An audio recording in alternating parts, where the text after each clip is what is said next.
하셔야 되는 양이 그 물리량이요. 운동량과 충격량이라는 게 있는데 지금 여러분들이 배우고 있는 물리라는 건요.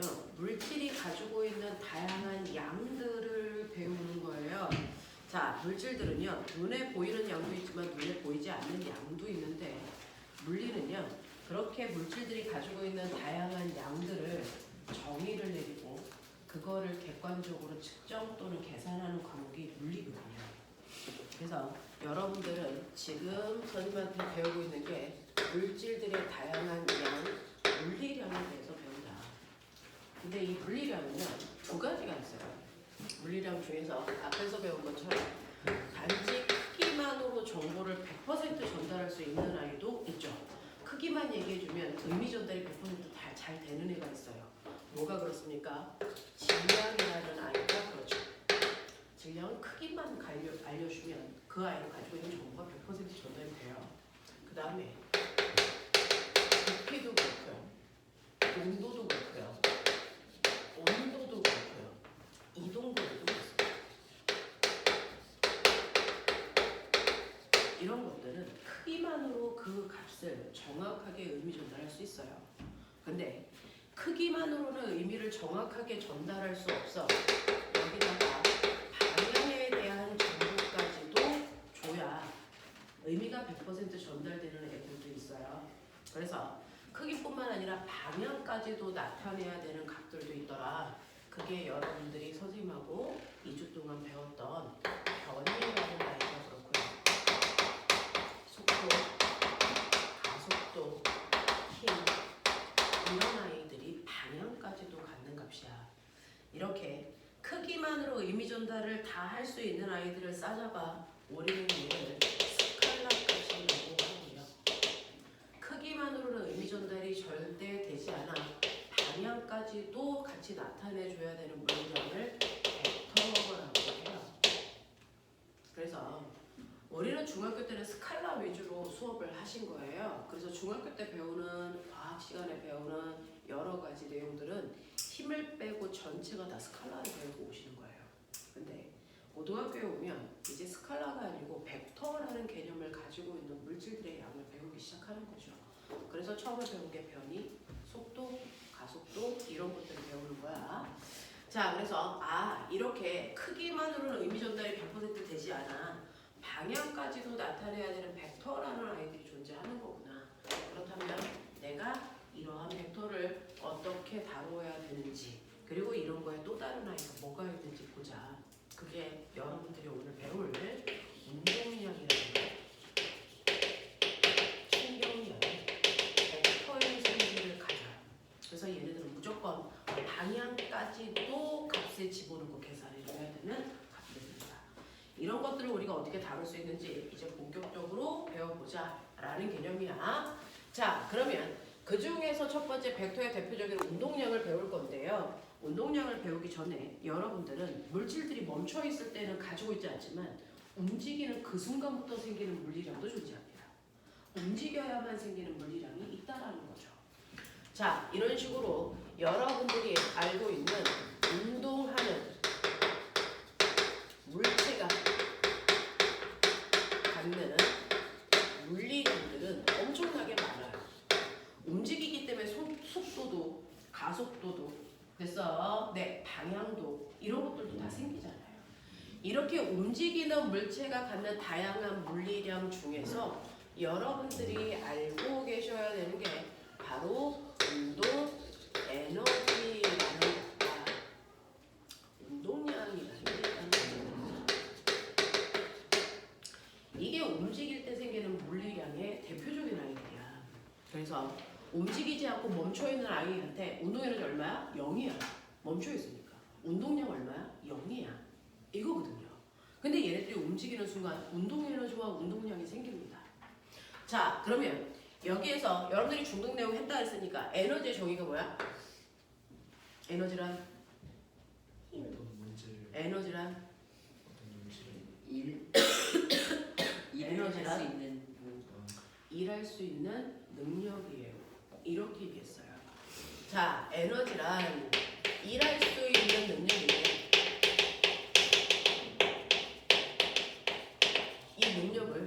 됐어? 어떻게 얻었어? 움직여서 생겼어. 됐어? 그래서 운동하는 물체도 움직이기 때문에 일할 수 있는 능력이 생긴대요. 그래서 이렇게 굴러가고 있는 어떤 물체가 있어. 가고 있어. 2m/s의 속력으로 2km짜리가.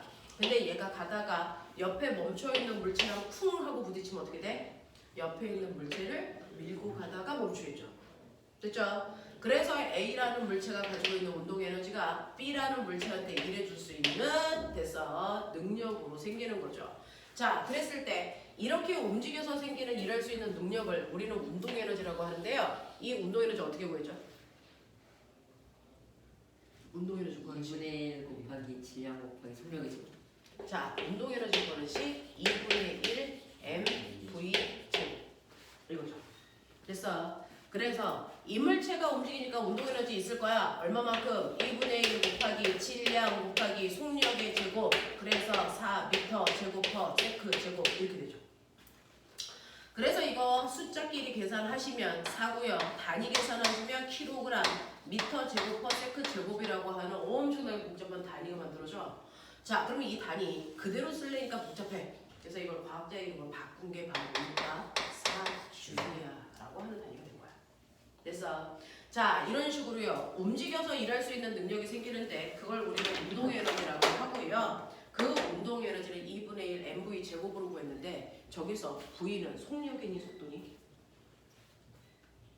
속도, 속력, 속력. 저 v는 방향이 상관 있을까 없을까? 운동 에너지의 v는 방향이 상관 있을까 없을까? 저게 상관이 없어요. 그래서 이렇게 고층 건물에서요. 어떤 물체를 위쪽으로 2의 빠르기로 던지던 수평으로 2의 빠르기로 던지던 아래로 2의 빠르기로 던지던 던지는 순간에 A라는 물체의 운동 에너지는 일로 던져도 똑같아요. 알겠어? 그래서 운동 에너지는 방향이라는 걸 갖지 않는 스칼라 값이에요. 여러분들이 알고 있는 1과 에너지는 스칼라입니다. 방향이 없어요. 중학교 때 배웠잖아요. 다 스칼라예요. 됐어? 그래서 얘를 구하는 V는 속도가 아니고 속력입니다. 됐어? 네. 그래서 이만큼 일할 수 있는 능력을 가지고 있어요. 라고 얘기할 수 있어. 자, 그러면 이렇게 움직이는 물체는요. 움직이기 때문에 일할 수 있는 능력인 에너지를 갖고 있다면 또 움직이는 아이는 어떻습니까? 라고 얘기를 하면 움직이는 물체들은 그 방향 그 빠르기로 계속 가려고 그러지 가다가 멈추려고 안 합니다. 움직이는 아이들은 그 방향 그 속도로 계속 가려는 뭐가 있을까요? 뭐가 있을까요? 뭐가 있다고요? 관성이 있죠. 그 관성을 우리가 뭐라 그랬어요? 운동 관성이 있어요. 이렇게 얘기해요. 움직이는 물체는요. 그 방향 그 빠르기로 계속 가려고 하는 운동 관성이 있습니다. 됐어? 그래서 멈추지 않고 계속 가려고 하는 거고요. 멈추려면 거꾸로 힘을 줘야 되는 거죠. 됐어? 그러면 이러한 운동 관성이 움직이는 모든 물체가 다 같은 크기를 가지고 있나? 운동 관성의 크기가 물질들이 다 똑같나? 다 다르죠. 그러면 그 방향 그 빠르기로 계속 가려는 운동 관성에도 크기가 있네. 이 크기 어떻게 구해? 이걸 뭐라 그럴까? 운동 관성의 크기 글자 7글자가 너무 길죠. 이걸 3글자로 줄입니다. 그래서 우리는 이걸 뭐라 합니까? 이걸 운동량이라고 부르죠. 그래서 운동량이라는 건 계속 그 방향 그 빠르기로 가려는 운동 관성의 크기를 나타내는 값이다 라고 생각하시면 되고요. 이러한 운동량을 우리가 P라고 하고요. 운동량 구하는 식 운동량 구하는 식이 바로 MV입니다. 됐어? 그래서 MVP로 외워. 형아들한테 그렇게 얘기해줘요. MV예요. 됐어? M이 뭘까요? 질량. V는 뭘까요? 속도입니다. 왜? 운동량이 방향을 갖는 어떤 값이라서. 됐어? 그래서 운동 에너지는 스칼라라서 속력으로 계산하시지만 운동량이라고 하는 운동 관성의 크기는요. 방향을 갖는 값이라서 속도로 계산하시는 게 맞습니다.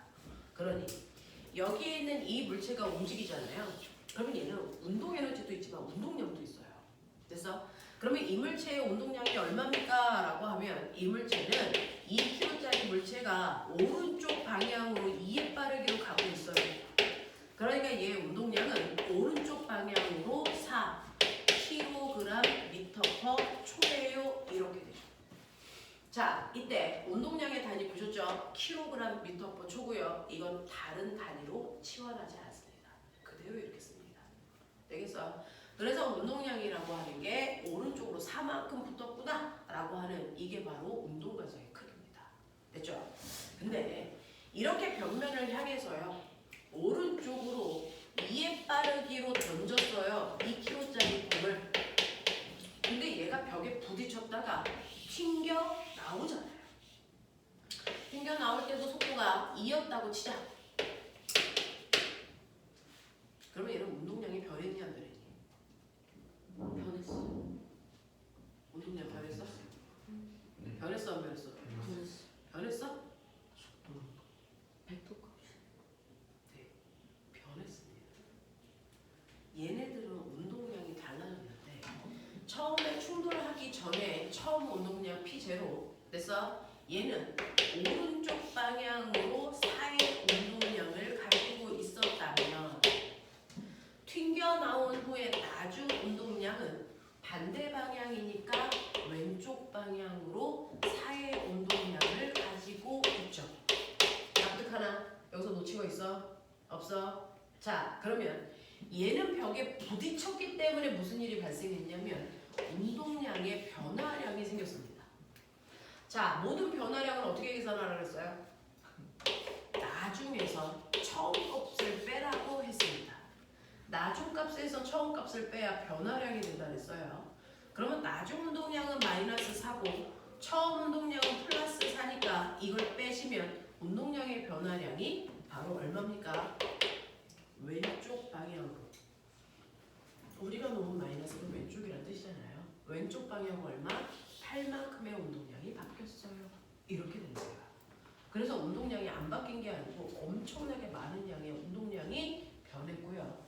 이걸 제대로 벡터로 놓고 계산하지 않으면 친구들은 숫자만 계산하니까 운동량 변화량 없네 라고 얘기하는 아이들이 가장 보편적인 아이들이에요.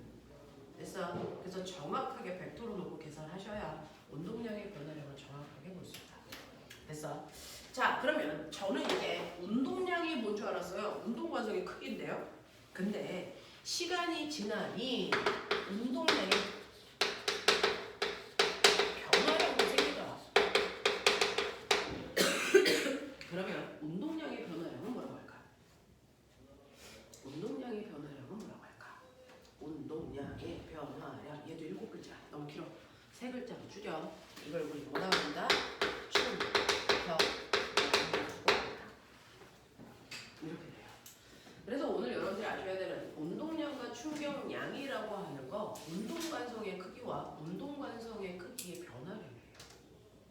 됐어? 자, 그래서 운동량의 변화량을 우리는 그냥 충격량이라고 간단하게 줄여서 부르는 거다.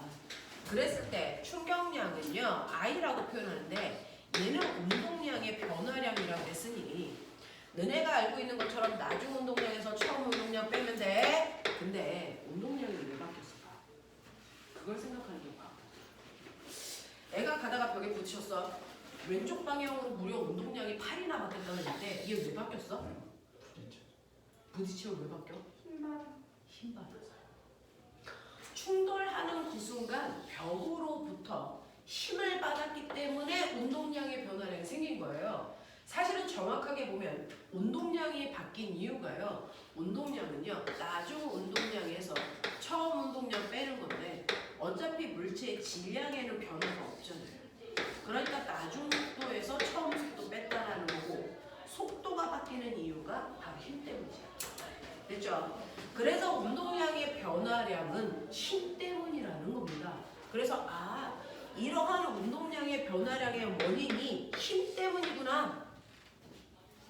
얘는 부딪힐 때 어느 방향에 힘 받았을까요? 공이 부딪힐 때, 쾅 하고 부딪힐 때 벽이 공을 밀어붙이죠. 왼쪽 방향으로 힘을 받았기 때문에 운동량의 변화량이 왼쪽으로 생긴 겁니다. 그래서 운동량의 변화량의 방향이 충격량 방향은 힘 방향이에요. 됐죠? 근데 물체가 힘을 받을 때요. 생각을 해봐. 똑같은 힘을 받다 잠깐 동안 힘을 받으면 이만큼밖에 안 받겠는데 이 힘을 오랜 시간 동안 받으면 많이 받을 거잖아요. 그러니까 운동량의 총 변화량은 얼마만큼의 힘을 얼마만큼 오랜 시간 동안 받았느냐입니다. 그래서 힘에다가 힘을 받은 시간의 곱이 총 운동량의 변화량이다. 됐어? 네. 그래서 FT 아일랜드 이렇게 허가들을 외우고 있어요. FT 아일랜드. 되겠어? 네. 이렇게 외우는데 여러분들이 보시면 이런 식으로 운동량이라는 것과 충격량이라는 거 얘네들이 벡터값인데 벡터값인 이유는요. 바로 운동량은 속도로 계산했기 때문이고 충격량은 힘이 방향을 가는 벡터값이기 때문이죠. 알겠어? 네, 이렇게 된다. 자, 그러면 이런 식으로 운동량과 충격량이라는 게 뭔지 알았는데요. 이렇게 벽에 부딪힐 때 이런 운동량의 변화량이 무려 왼쪽 방향으로 8이 있다 그랬어요. 그러니 얘 운동량의 변화량이 충격량이 왼쪽 방향으로 8만큼 있네요. 근데 얘가 벽이랑 쾅 하고 부딪힐 때 걸린 시간을 제가 계산해 봤더니 0.1초래요. 그러면 머리 좋은 척해. 빨리 계산해. 이때 받은 힘. 80 마이너스 80. 왼쪽 방향으로 80N의 힘을 받은 거죠. 맞아? 그러니 얘는 충격량이 마이너스 8N초예요. 맞아요. 충격량의 단위는 힘에다가 시간을 곱했으니까 뉴턴초인데 이 단위와 이 단위의 크기가 어떻다는 거예요? 같아요. 그래서 네, 저게 같은 단위입니다. 혼용해서 써도 되는데 왜요? 생긴 거 엄청 다르게 생겼는데요. 라고 하면 F는 뭐예요? ma잖아요. 질량에다가 가속도를 곱했을 때 나오는 단위가 복잡해서 뉴턴 쓴 거예요. 과학자 이름으로. 그래서 원래 뉴턴이라는 단위는 킬로그램 미터 퍼 세크 제곱인데 거기다가 세크를 곱하니까 이게 날아가서 킬로그램 미터 퍼 초라고 하는 같은 단위 맞는 거예요. 알겠어? 같은 단위 맞습니다. 자, 그래서 이런 식으로 이 아이가요 벽이랑 충돌할 때 몇 초가 걸렸는지를 알면 그 벽으로부터 받은 힘이 얼마인지 알 수 있어. 근데 꼬맹아, 만약에 벽으로부터 받은 힘이 0.1초가 있고 1초였다면 벽이랑 부딪힐 때 걸린 시간이 1초였다면 벽으로부터 받은 힘은 얼마야? 마이너스 8N의 힘을 받으면 되잖아요. 그럼 뭔가 느껴지는 게 없어요?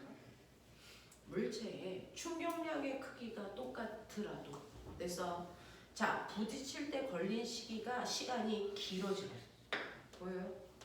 시간이 길어지면 받는 힘의 크기는 뭐한다? 줄어드는 거죠.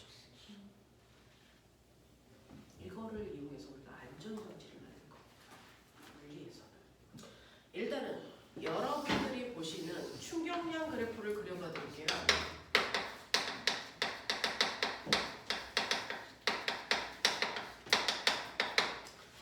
그래프니까 I 그래프라는 거죠. 그래서 I는 Ft입니다. 자, 세로축은 힘 F, 가로축은 T, 시간. 그랬을 때요. 얘 같은 경우에 보시면 네, 뭐 몇 뉴턴? 80N의 힘을 0.1초 동안 받아서 뭐 이런 거 그림을 그리면 이렇게 그리면 되겠죠. 80N의 힘을 0.1초 동안 받아서 뭐 이런 느낌 아닙니까? 됐어? 자, 그랬을 때 충격량 어디 있어요? 저 밑에 걸려. 힘은 세우고요. 시간은 가로니까 이걸 곱한 면적이 바로 충격량이라고 하는 I값. 다시 말해서 운동량의 변화량입니다. 힘 시간 그래프에서의 면적은 충격량 또는 운동량의 변화량을 나타내는 그래프인데 실제로 저런 그래프는 거짓말이에요. 왜요? 실제로 물체가요 하고 충돌할 때요. 받는 힘이 일정할까요? 절대 그렇지 않아요. 물체가 쿵 하고 부딪힐 때요. 시간에 따라 물체가 부딪힐 때 받은 힘은요. 순간 얘가 쿵 할 때 처음에 누르죠. 힘의 크기가 커지다가 작아질 거예요. 이렇게 돼요. 그래서 실제로 어떤 사물이 부딪힐 때 받는 힘의 크기는 자, 그랬을 때 가장 위에 있는 요 힘을 우리는 그동안 충격을 받을 때 작용한 힘이야. 그래서 충격력 이렇게 해서 8N, 뭐 80N 이렇게 구한 값이고요. 이 밑에 있는 이 넓이가 지금은 여러분들이 구할 수 없지만 적분했나? 적분 배웠니? 아직 안 배웠니? 여러분들 아직 구할 수는 없지만 나중에 적분 배우면 면적을 구하겠죠. 그래서 여러분들 고등학교에 가면 가능하죠. 자, 그래서 이 넓이가 충격량 또는 운동량의 변화량을 나타냅니다. 그렇죠? 우리한테 이 넓이를 구하라고 할 때 그래프를 이렇게 주겠죠. 이렇게 주고는 못 구합니다. 됐죠? 이렇게 된다. 자, 그리고 이때요. 내가 맨 처음에 0.1초 동안 충돌할 때요. 충격량이 얼마냐면 마이너스 8이고요. 그래서 이때 받은 힘의 크기가 80N이라고 했어요. 근데 제가 충돌할 때 걸린 시간이 0.1초가 아니고 1초면요? 그려볼까요? 1초라면 충돌할 때 걸린 시간이 10배 길어져요. 하지만 이 운동량의 변화량의 면적은 어때야 돼? 같아요. 그러면 면적은 같은데 시간을 10배 길게 해봐. 어떻게 하면 돼? 땡겨. 그럼 어떤 모습이 나오니? 이런 모습이 나오죠. 맞아? 그러니까 똑같은 충격량을 받는데 시간이 오랜 시간이 걸리면 받는 힘의 크기는 당연히 뭐한다? 줄어든다 라고 하는 걸 알 수 있죠. 됐어. 그래서 우리는 앞으로 뭔가 충돌할 때요 접촉 시간을 길게 하려고 노력해줘야 돼요. 그래서 우리 가끔 가다가 스턴트맨들이 달리는 기차에서 뛰어내릴 때 뭐하냐? 스턴트맨들이 달리는 기차에서 뛰어내릴 때 그 사람들이 그냥 뛰어내려서 탁 이거 안 하죠. 뭐합니까? 굴러요. 맞아요? 바닥에 나와서 막 부르지 않습니까? 그게 왜 그래요? 충돌하는데 걸린 시간이 길게 하는 거예요. 됐어? 충돌 시간은요 부딪혀서 멈출 때까지니까 계속 구르면 충돌 시간을 연장시키는 거예요. 됐어? 네. 그러면 내가 받는 힘의 크기가 뭐합니까? 줄어들어요. 그래서 됐어? 낙법이라는 것들이 이렇게 만들어지는 거거든요. 접촉 시간을 길게 하는 거예요. 되겠냐? 이렇게 하는 거예요. 자, 그러면 우리는 가끔 가다가 자동차를 타고 가면서 교통사고 난 사람들 봤어요. 옛날에는 교통사고가 나면 다 죽었는데 요즘은 죽지 않죠. 왜? 자동차가 좋아져서요. 쿵 하고 부딪혔는데 자동차가 열납제 그러는데 그 안에서 사람이 막 멀쩡하게 막 튀어나와. 요즘 자동차는 그래요. 자, 그러면 이 자동차 별거 아니에요. 충돌하는 시간을 길게 하는 장치가 저 안에 들어있어요. 뭐거든요? 에어백? 맞아요. 에어백이 없으면 쿵 하고 충돌하니까 부딪혀서 멈출 때까지 엄청나게 짧은 시간이 걸리거든요. 그러니까 일순간에 많은 힘이 나한테 확 와요. 근데 나 궁금한 거. 왜 부딪히면 죽어? 사람은 왜 죽어? 교통사고 나면 사람들이 왜 죽을까요? 과다출혈. 맞아요. 그 과다출혈은 왜 생길까요? 조직이 손상라고 하면요. 실제로 뼈가 부딪히면요. 실제로 뼈가 부러지기 위한 최소한의 힘이라는 게 있겠죠. 부러뜨려 보면 알겠잖아요. 됐죠? 자, 뼈가 부러지기 위한 최소한의 힘이 있어요. 예를 들면 이 최소한의 힘이 40N이다. 라고 한다면 8N의 힘을 줘요. 부러질까 안 부러질까? 안 부러지겠죠. 80N의 힘을 주면 그러니까 얼마만큼의 힘을 주느냐에 따라 뼈가 부러져 안 부러져가 결정되는데 우리 뼈는 닭뼈처럼 부러질 때 뾰족합니다. 그럼 뾰족하게 내 몸속에서 부러지면 그 부러진 조각이 내 몸에 있는 내장을 찔러요.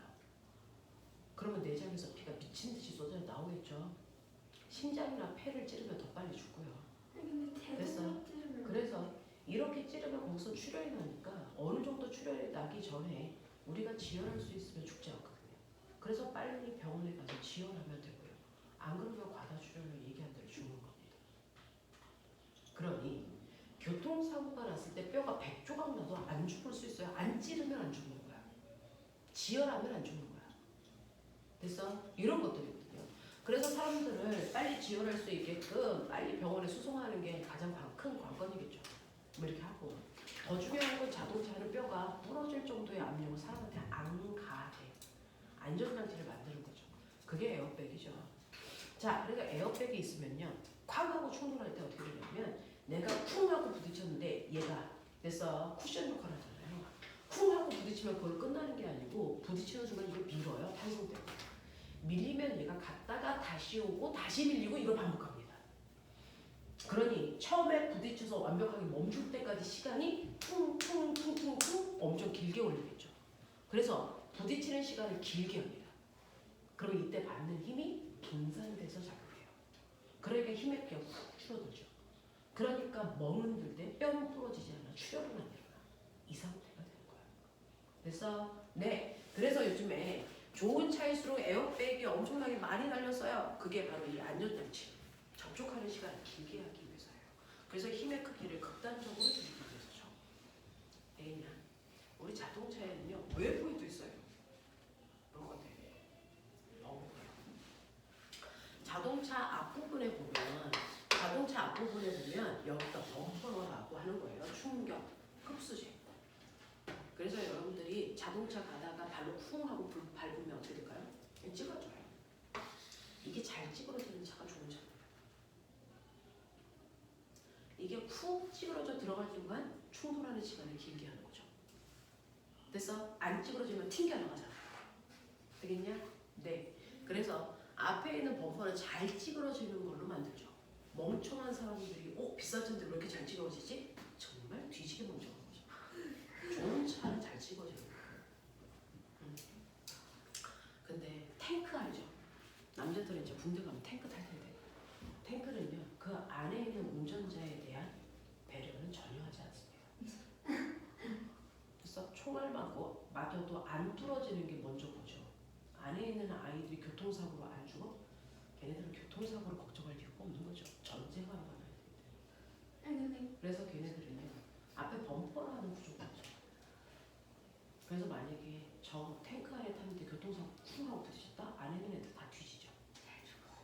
흡수장치가 없으니까. 그래서 저 안에 타는 애들은 뭐합니까? 헬멧 써요.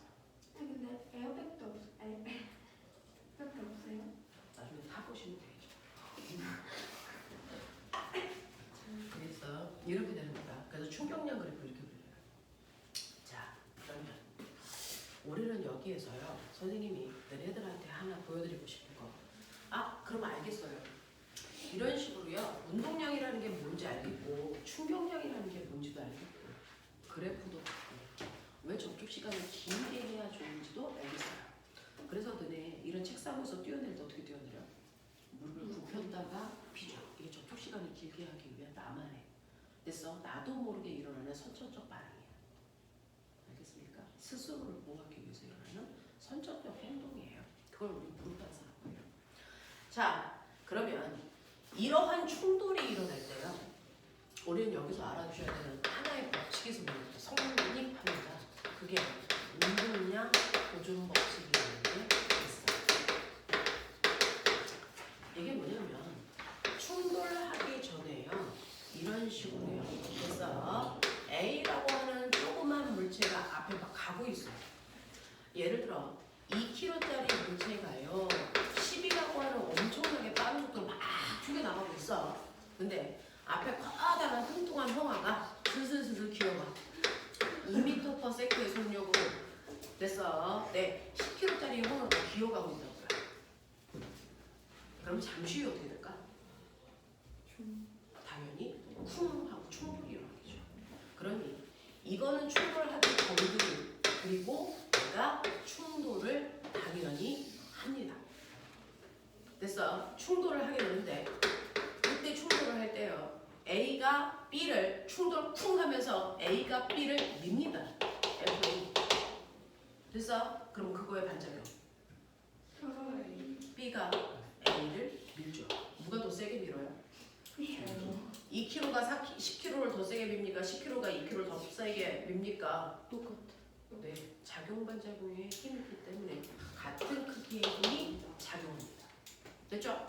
같은 크기의 힘이 작용을 하는데, 됐죠? 네, 이때요. 예를 들어 A가 B를 2초 동안 밀었다면 B가 A를 몇 초 동안 밀까요? 2초? 2초죠. 접촉한 시간 동안만 밀 수 있으니까. 그래서 접촉한 시간이 동일하기 때문에 둘이 서로 힘을 주고받는 데 걸린 시간도 같아요. 그러면 충돌할 때 둘의 FT가 같네? FT가 뭐였어? 충격식. 운동량의 변화량. 됐습니까? 그러니 A의 운동량과 A의 충격량과 B의 충격량의 크기가 같습니다. 단지 방향만 반대인 것 뿐이죠. 힘 방향이 반대니까. 근데 충격량은 뭐냐면 운동량의 변화량이에요. 운동량의 변화량은 나중 운동량에서 처음 운동량을 빼는 거니까 여러분들이 보시는 것처럼 A의 충돌 후 나중 운동량에서 충돌하기 전 처음 운동량을 뺀 값이 됐어.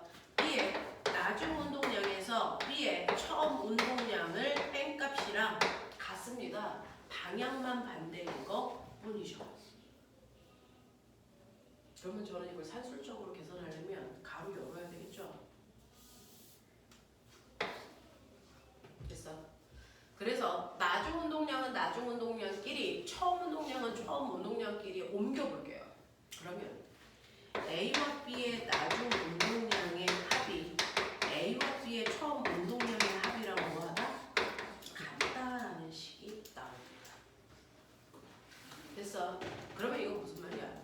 충돌을 하기 전이나 충돌을 한 후나 둘의 운동량의 합은 그대로 못했다? 유지된다? 이걸 우리는 뭐라 그런다? 운동량 보존 법칙이라고 합니다. 됐어? 이런 식으로 서로 다른 동물체가 충돌을 하는데요.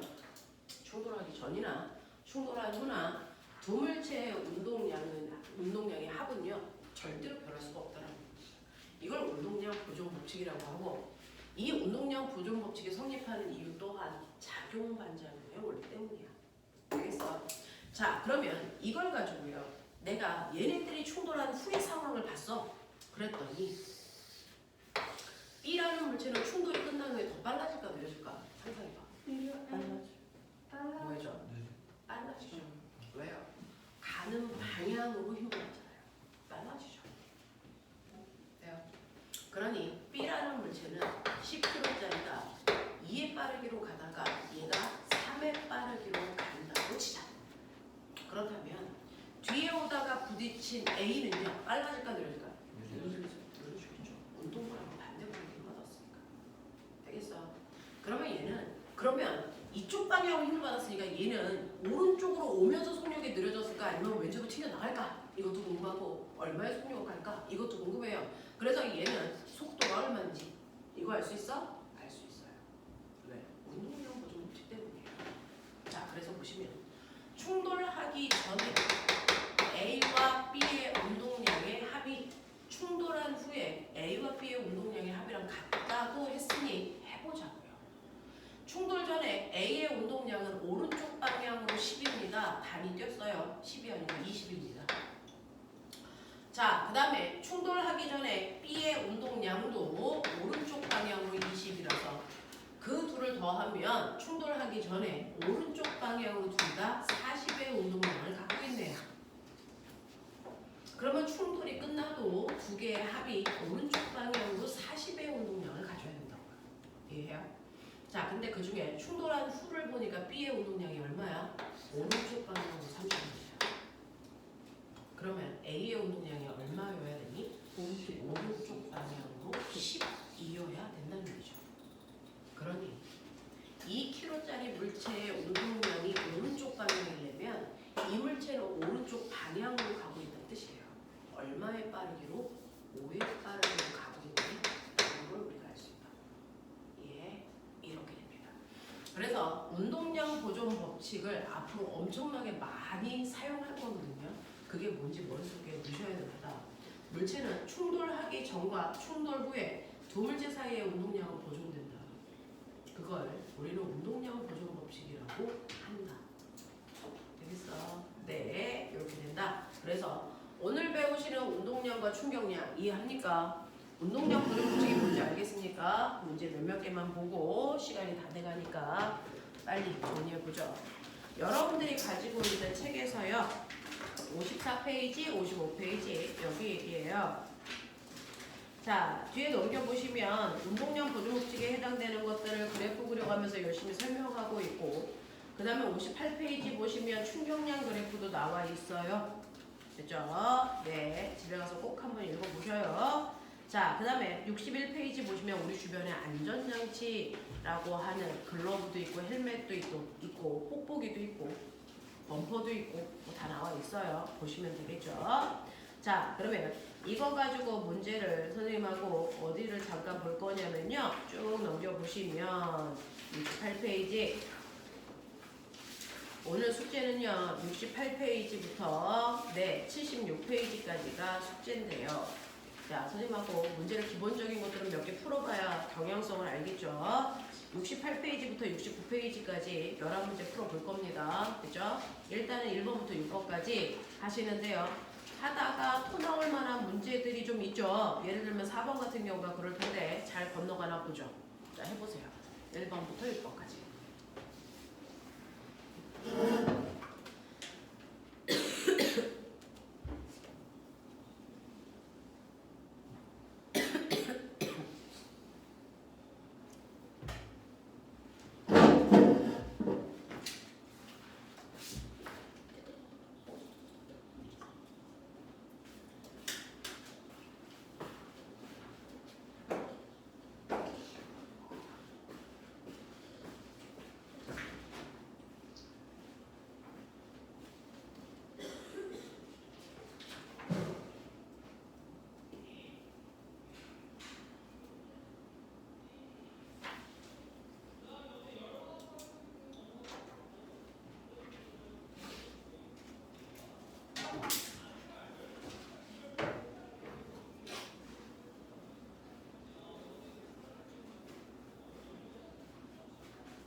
풀었어? 몇 개?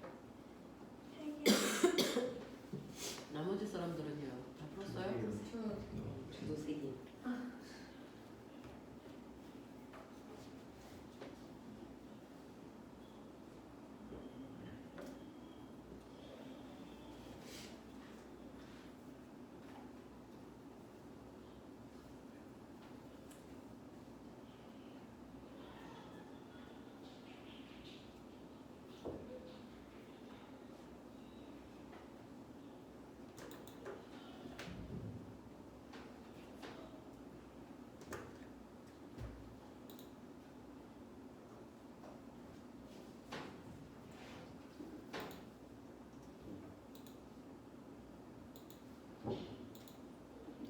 준영, 네.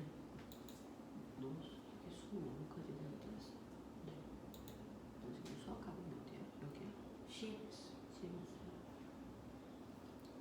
연우야, 네. 너는 수원까지야?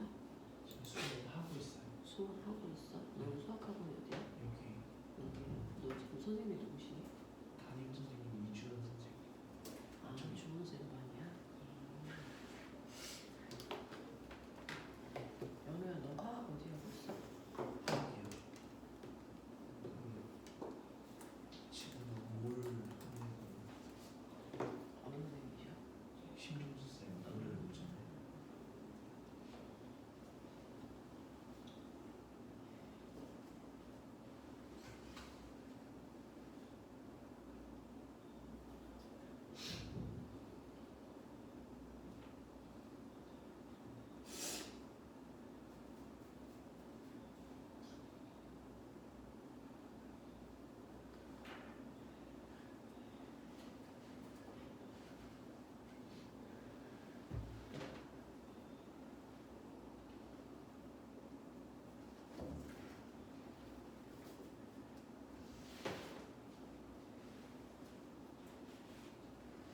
아까 보건이었나?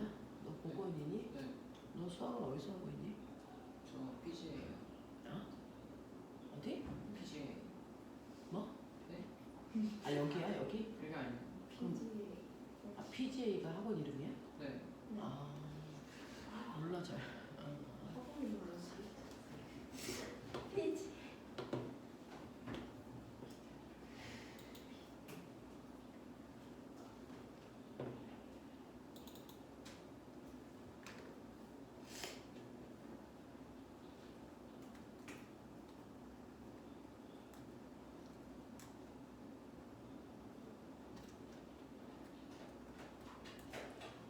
저번에 케이블 봤어?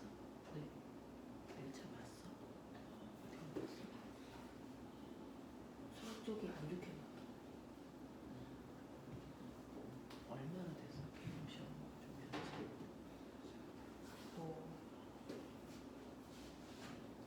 그때는 한 2개월 정도 됐다.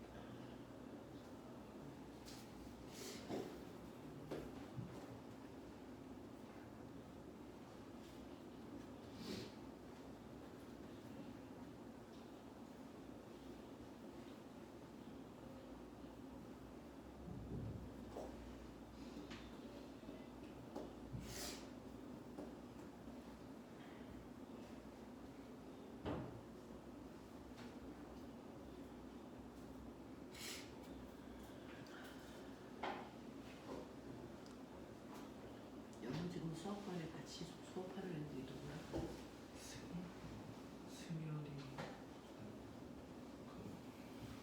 백승열, 진한규, 이정은. 아, 정우가 제일 많이야. 네.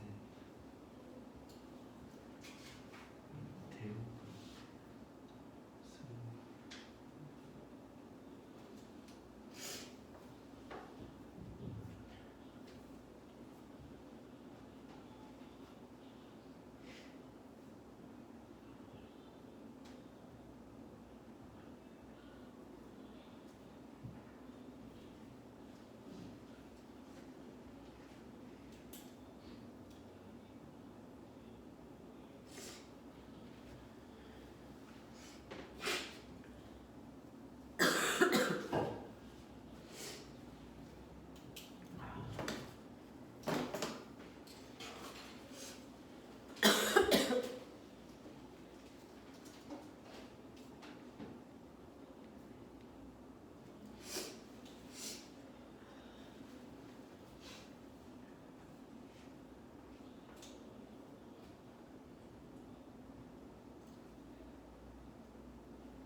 성남점이 어디 있어? 성남중이요? 무슨 뭐야? 저기 동작구 영등포구 옆에 아, 영등포 옆에 동작구.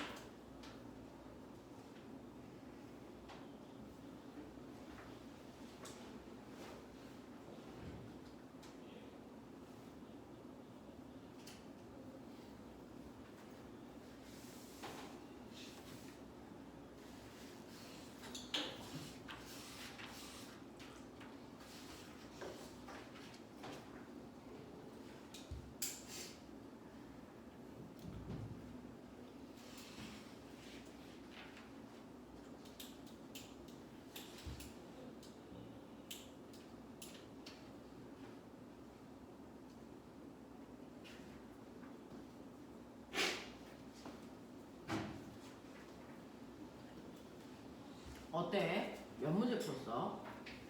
풀었어요. 일단 다 풀기는 한 것 같아. 맞는 건 책임질 수 없고. 네. 그래 볼까? 자, 한 문제는 일단은 자, 1번의 답이 동글동글 X야. 2번에 10, 3번에 1번은 12, 2번에 24, 4번은 말할 수 없는 그런 답이 있고요.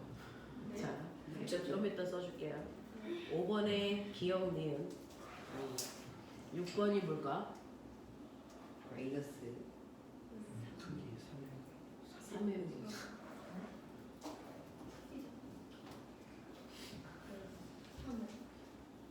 자, 이제 4번 한번 볼게요. 어차피 4번 불러봐. 그지 같은 그 다 불러봐. MA 플러스 MB분의 MB B형 NA MB. NA MA B형 곱하기 NA. 뭐야? 왜 자기 답을 못 불러? NA 더하기. 근데 이게요 생각보다 되게 황당할 정도로 간단해요. 네? 자, 가고 있는 A가 멈춰 있는 B와 충돌을 해서 두 개가 한 덩어리가 돼서 밀려가. 이해해? 자, 그랬을 때 이 아이들이 충돌하는 동안 B가 받은 충격량이 얼마냐라고 물어봤어요. B가 받은 충격량이 얼마냐? 자, 그러면 충격량은 운동량의 변화량이니까 B의 나중 운동량에서 처음 운동량 빼면 돼, 그치? 그렇게 설계를 했어야죠. 네, 이 문제를 풀 때 어떻게 풀어? 이걸로 풀어. 충돌 전 두물체의 운동량의 합이 충돌 후 두물체의 운동량의 합이랑 같다. 자, 불러. A의 충돌 전 운동량 얼마? NA 곱하기 B형. MA B형. V제로. 그래서 B의 운동량은 0. 그러니까 충돌 전 두물체의 운동량의 합은 MA V제로라고. 그래서 충돌 후에도 이 값이 나와야 된다고. 맞습니다. 근데 충돌 후에는 두물체가 한 덩어리로 묶여서 됐어. 네, 모르는 속도로 간대요. 그러면 두물체가 한 덩어리로 묶여 있으니까 MA 플러스 MB라는 질량을 가지고 있는 물체가 V의 속도로 갔다. 이렇게 보면 되겠죠. 그러면 이 값이랑 어때야 되니? 같아야 해요. 그러니 충돌한 후에 나중 속도의 크기 V는요 MA 플러스 MB 분의 NA V 제로야. 맞아? 여기까지 되겠어? 네. 그렇다면 B의 충격량이 얼마냐라고 했으니 B의 충격량이라고 하는 건 B의 나중 운동량에서 B의 처음 운동량 빼면 돼 라고 했어요. 자, 그러면 B의 처음 운동량을 뺄 건데 이때요. B는 처음에 뭐 있었어? 0. 정지. 그러니까 B의 나중 운동량이 그 자체가 운동량의 변화량이야. 알겠어? 네. 그럼 B의 나중 운동량은 B의 질량에다가 나중 속도 곱하면 되겠죠. 네. 그러니 나중 속도가 이거니 여기다가 B의 질량만 곱하시면 되겠죠. 그래서 얘가 여러분들이 원하는 답이었어야 됐다. 그냥 문자가 길 뿐이지 어떤 의미 없어. 되겠어? 이렇게 가면 됩니다.